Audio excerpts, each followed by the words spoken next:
I'm Melinda Joe, a food writer based in Tokyo for more than 15 years. Over that time, I've helped a lot of people navigate this confusing but beautiful city that we call Tokyo. Today, I'm going to curate my perfect Tokyo experience, looking at a number of recommendations from the internet, but ultimately, I would like to take you to some places off the beaten track.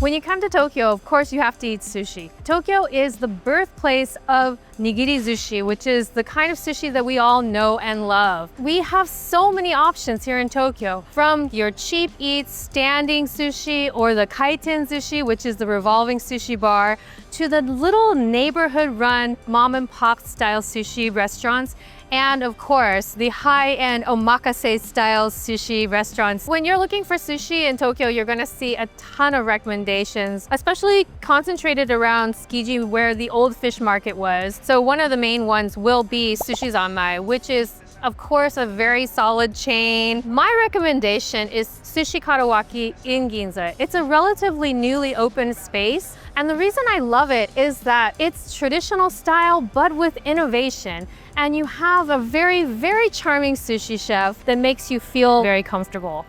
Konnichiwa. こんにちは。お待ちしてました。いらっしゃいませ。 Of course, this is an omakase course, so it's all chef selection, seasonal, and whatever the chef thinks is best on the day. One of the things that's really special is how he uses fish that is not actually found in a lot of other restaurants. Instead of getting the fish from the market, he has direct relationships with fishermen and with special distributors. これ今日ちょっと珍しいですけど、カマトロっていうところを用意しました。まさにマグロの頭の後ろのヒレがあるところのお腹のところのトロなんですね。本当にいいお肉みたいです。まあ見た目も。お味はどうかな。味はマグロです。一番はお客さんがいい時間をここで過ごして帰っていただくことがもう優先順位の一つなので、そのために僕ら手を抜かずに最高のお寿司を届ける。これも一個で、そこにいわゆる最近のファンシーなお寿司に絶対しない、足し算になるような豪華ですけどトロ握ってウニ乗せて炙って出してとかじゃなくて、トロならトロのうまさを引き出す。もうウニならウニ、キャビアを乗せて豪華に見せるとかは僕今は多いですけど、うちはもう絶対やらなくてっていうのだけはもう守り通してます。多分今後もずっとそうです。There's only one way to take in the staggering scale of Tokyo, and that's with a view from above. Let's take a look at what the internet says for recommended views. All right, yeah, Mori Tower in Roppongi, of course. A great choice. Oh, the Metropolitan Building in Shinjuku, that's a great idea, especially if you want to get a view without having to pay an entrance fee. So if I'm going to pick a place with a view, I feel like we should also have some time to enjoy that view with a great drink. And so my pick is the Ritz-Carlton Tokyo. For me, the bar at the Ritz-Carlton Tokyo achieves the trifecta of great location, wonderful view, and world-class cocktails. Also, it opens at 3 p.m. and I'm a big fan of day drinking, so this is my choice for where to go when you want to have an afternoon tipple and watch the sunset. I'm going to meet my friend, producer Eriko Miyagawa, and we're going to have some drinks mixed by one of my favorite bartenders in Tokyo, Wada-san. So it looks like the menu is based on the seasons. Yes. If we say, oh, this is a beautiful season of Japan, it's easy, but that's pretty much anyone does. So why don't we go further, which is sweet wind travels around the season of Japan. Okay, so what do you recommend for us today? Why don't we introduce our spring cocktail, which is Usui Sakura Zensen. Oh, this is based on American rye whiskey, and honey comes from Kurume City, and lemon comes from Hiroshima, and aromatized with a little bit of matcha. Matcha comes from Kyoto Uji. You said that this has a story. What you see leaking is tears of geisha.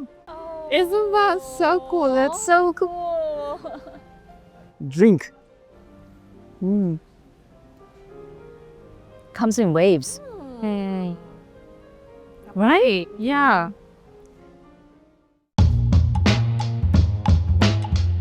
If you're coming to Tokyo for the first time, of course you want to have ramen. I was the same way when I first came to Tokyo so many years ago.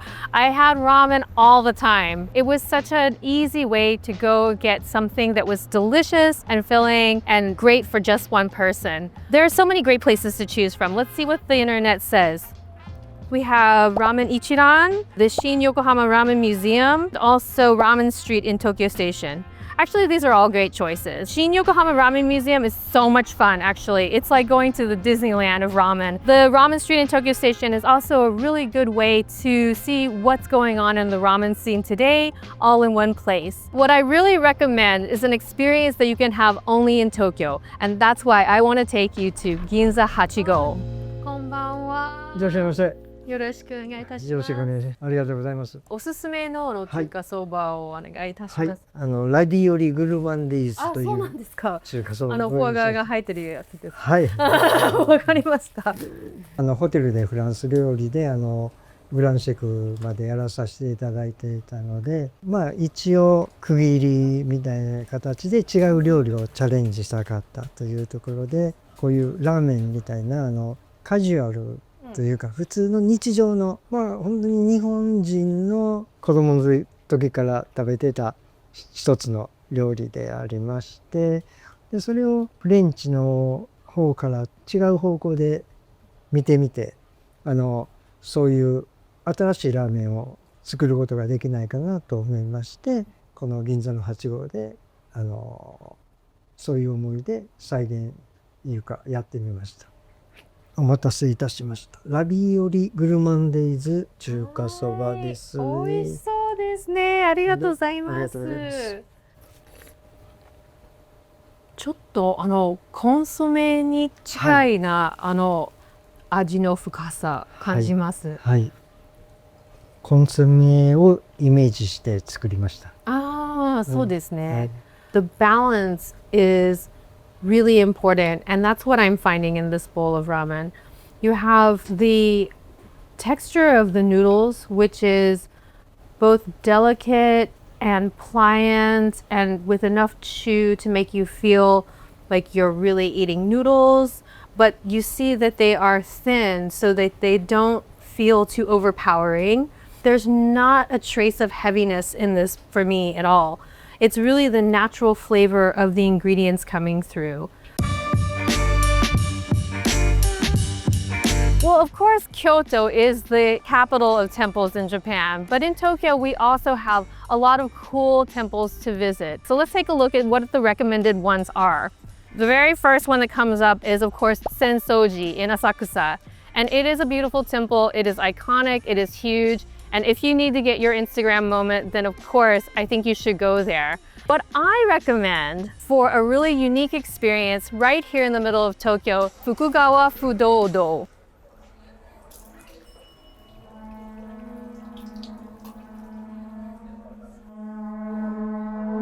One of the things that makes the temple so unique is that every day, 5 times a day, they perform a goma ritual, which is a fire ritual. That is a time that people can pray for different wishes and come for spiritual purification. It doesn't really matter if you are yourself religious.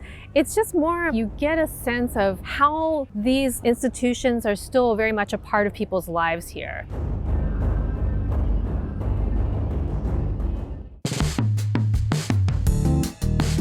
When people come to Tokyo, they always ask me about Kobe beef. But I think there's a little misunderstanding about what exactly Kobe beef is. Kobe beef refers specifically to a brand of beef made from cattle grown in a certain prefecture in Japan, Hyogo Prefecture. It is one kind of beef in the category of Wagyu. Kobe beef is of course delicious, it's strictly regulated, but there are many other brands of Japanese beef or Wagyu that are also wonderful. So where can you taste this succulent beef? Let's see what the internet says. Okay, so it's so popular that tons of things come up, and I'm sure that a lot of them are great. But I would like to take you to what I think is maybe the best Wagyu experience, Wagyu Mafia. There's no way to put into words the intensity of the energy and the pure flavor that they deliver here at Wagyu Mafia. I mean, it's really spectacular. It's not like at a restaurant at all, and it's not like at a house. It really feels like a performance. You're such a big personality. When people think about Wagyu Mafia, they think about the performance and they think about indulgence. Food has to be fun. Food has to be enjoyable. Before Wagyu Mafia, you sit down quiet for 2 hours. Very end of the meal, you get a tiny bit of Kobe beef. But you're not allowed to talk big, you know. With Wagyu Mafia, I wanted to create excitement, because I think the happiness is new part of umami. People shout, and I have a 93-year-old lady as one of my regular customers. She can understand that. She said, "Oh, I feel young now. This is a food I want to serve to my family, my friends, and I want to eat." Yes. Yeah, day off, no, I come back to Wagyu Mafia to eat it.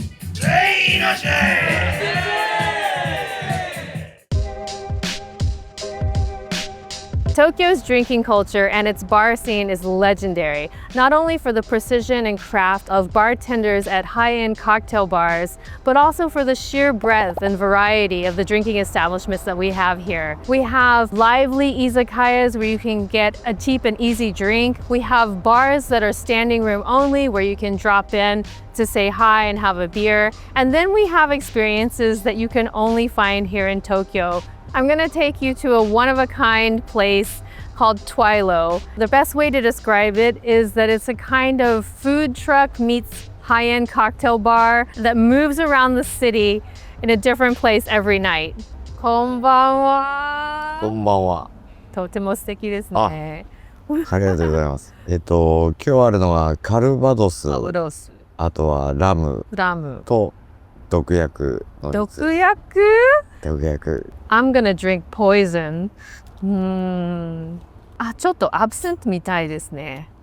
毒薬です。ありがとうございます。はい、いただきます。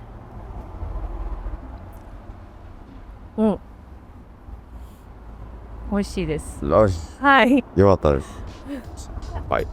はじめまして。乾杯。実際は都内のごくごく限られた部分を行ったり来たりしてるだけなんですけど、でも私にとっては大冒険なんです。大冒険ですね。まあ、はい。One of the things that makes the city so dynamic is the way that you have old and new right next to each other. You might have a restaurant that is 100 years old next to a really tiny contemporary restaurant with only 8 seats. Or you might find the most unusual shop stuck in a high-rise building with no real sign. When you walk around Tokyo, you will always find something new. There's so much to see in this city. You have to just be open with all of your senses and start taking a look.